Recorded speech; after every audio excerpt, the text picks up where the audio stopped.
Ciao ragazzi, benvenuti alla Fiera del Grana dei Prati Stabili.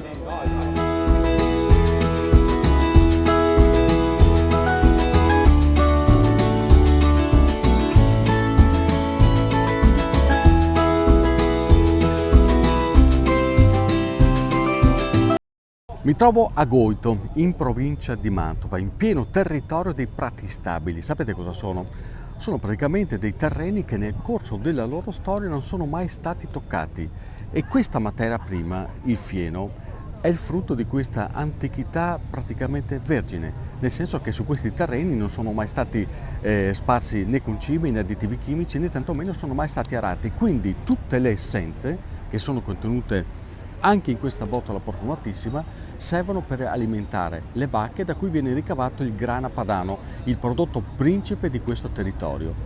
E questa fiera, questa festa è la celebrazione non soltanto del prodotto formaggio, ma anche di una cultura che arriva da molto lontano e che adesso 6 latterie portano avanti ogni giorno. I Prati Stabili per noi sono assolutamente un valore immenso, è il nostro territorio, è quello che ci identifica praticamente. Noi abbiamo le radici qui sono nati praticamente i Prati Stabili e hanno una caratteristica assolutamente unica, la presenza del mincio. Siete riusciti in questi anni a trasmettere la consapevolezza di questa ricchezza? Beh, direi di sì, ormai i Prati Stabili se ne parla assolutamente molto, cioè se ne parla fuori provincia, se ne parla addirittura a livello regionale, sono stati riconosciuti come un valore unico e stiamo portando a casa degli enormi risultati. Quest'anno abbiamo anche lanciato l'idea di farli diventare patrimonio dell'UNESCO e ci stiamo lavorando, sarà un percorso sicuramente molto lungo ma che credo ci porti all'obiettivo che ci siamo anche prefissati. Il Goito Get Up è nata proprio da questo territorio, è nata dall'esigenza di comunicare. Il Goito Get Up al suo interno ha un sacco di giovani che stanno proprio lavorando per valorizzare il nostro territorio e le nostre latterie. E dunque mi sento di dire che i Prati Stabili per Goito Get Up sono la culla assolutamente della nascita di questa associazione. Questi sono i frati di Chiaravalle e sono i padri del grana padano, quelli che lo hanno praticamente creato tanti anni fa, parliamo di almeno 1 migliaio di anni. E qui in piazza Goito si sta facendo un po' una rievocazione della caseificazione, quella che nasce tutti i giorni all'interno dei caseifici, perché questa non è una festa come le altre, è una festa nella quale il grana dei Prati Stabili non solo si assaggia, ma prima ancora si racconta per ciò che è e per ciò che rappresenta per questa gente. Quindi praticamente i Prati Stabili, grazie all'antichità di produzione con la naturalezza. Sì, adesso c'è una comunità dei Prati Stabili che è fatta di persone, amici e soprattutto tanti giovani che lavorano non solo in una filiera ma in una comunità e per una comunità. E il collante è sempre il territorio. Ciò che fa la differenza è l'amore che si mette nel proprio lavoro per tutelare il proprio territorio. Questo è stato anche un motivo per rendere più coese le latterie, che se non sbaglio fino a qualche tempo fa neanche si parlavano. Il mondo agricolo è sempre un po' contrastante, è sempre un po' in lotta, però i Prati Stabili sono stati un collante anche per le latterie. Le hanno unite, hanno fatto capire che lavorare in rete è il valore aggiunto che ti permette di arrivare a risultati importanti. Oggi siamo arrivati alla 25esima edizione della Fiera del Grana dei Prati Stabili e le latterie lavorano insieme per portare quest'area e questo prodotto, ovvero il grana padano dei Prati Stabili, a un livello sempre più alto e a un pubblico sempre più ampio. Questi risultati ci si può arrivare solo se si lavora insieme, se si fa squadra. Le 6 latterie dei Prati Stabili producono ogni anno circa 550.000 forme, che equivalgono più o meno all'11% della produzione complessiva di tutto il consorzio del grana padano.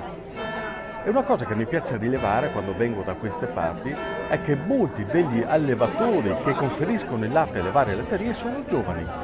ereditano una storia antica, il lavoro dei loro avi, dei nonni, dei bisnonni, dei genitori e lo portano avanti. Ma non è solo questo, perché al di là della tecnica, della produzione per la sopravvivenza aziendale, c'è qualcosa di più. Hanno capito che ci deve essere un legame che li unisce per essere più coesi, per valorizzare questo prodotto e anche per creare delle cose insieme, che è una delle esperienze più importanti che si possono vivere, credo, nella vita. Abbiamo un lavoro che ci accomuna tutti e facciamo le stesse cose più o meno, perché il filo conduttore è quello, però parlarsi ci può aiutare nel risolvere qualcosa che magari qualcuno ci è arrivato prima e qualcuno deve ancora arrivarci. Vi sentite di aver creato qualcosa che prima non c'era? Sì e no, nel senso che i prati stabili e il grana ci sono sempre stati. E quello che abbiamo fatto in più noi è creare il pretesto per unirci e rinforzare questa cosa e non farla dimenticare. Penso che può essere questo.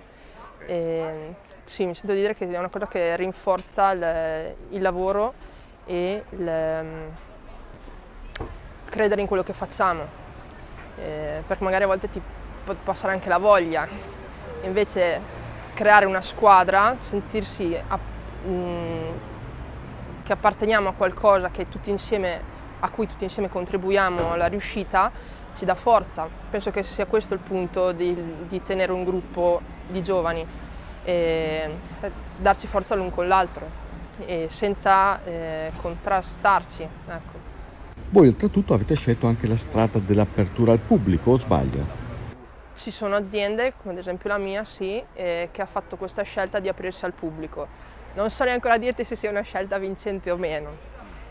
Io ci credo, ma soprattutto all'apertura verso i più piccoli. Infatti ho una fattoria didattica a casa e quello che preme tantissimo a me è trasmettere ai piccoli quello che c'è dietro alle cose di tutti i giorni, perché spesso il problema che vedo io adesso è che siamo abituati ad avere tutto fatto, tutto pronto, ma non sappiamo la fatica che c'è stata dietro nell'avere queste cose qua.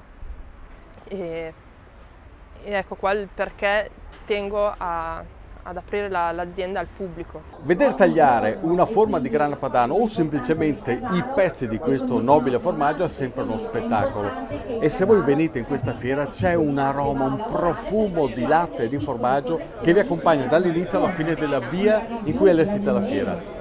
Ma ci sono anche delle curiosità, guardate un po'. Pensate che questo grana padano è una riserva che ha qualcosa come 100 mesi. Pensate un po', vuol dire che è stato fatto, sa che non ero ancora nato io. È una delle chicche che si possono trovare qui. Pensate la longevità di maturazione a cui può portare il latte prodotto con il fieno dei prati stabili. Un pezzetto me lo fate assaggiare, vero? Non si può!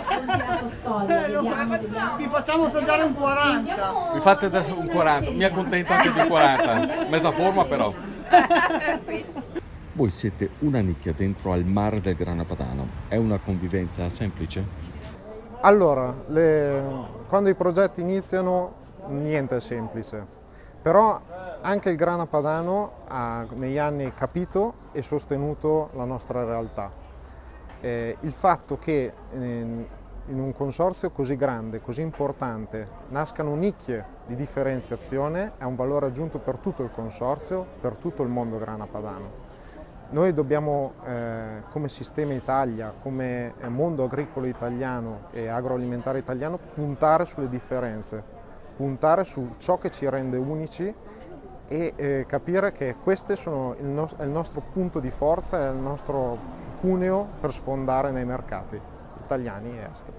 Diego, sai cos'è? Una cosa che ho imparato facendo questo mestiere, che è sempre bellissimo vedere quelli che lavorano, guardarli, non si fa nessuna fatica. Ma Stefano, il nostro formaggio ti piace? Assaggiamo? Ti dico subito. Il grana dei prati stabili mantovani. Ci siamo quasi. Sai che quasi Diego, un bambino, mi sta benissimo anch'io, troppo buono. Ciao ragazzi, i prati stabili sono un tesoro da scoprire e da gustare. Tanto ne hai da tagliare? Sì, alcune sì. E io ti guarderò. Grazie.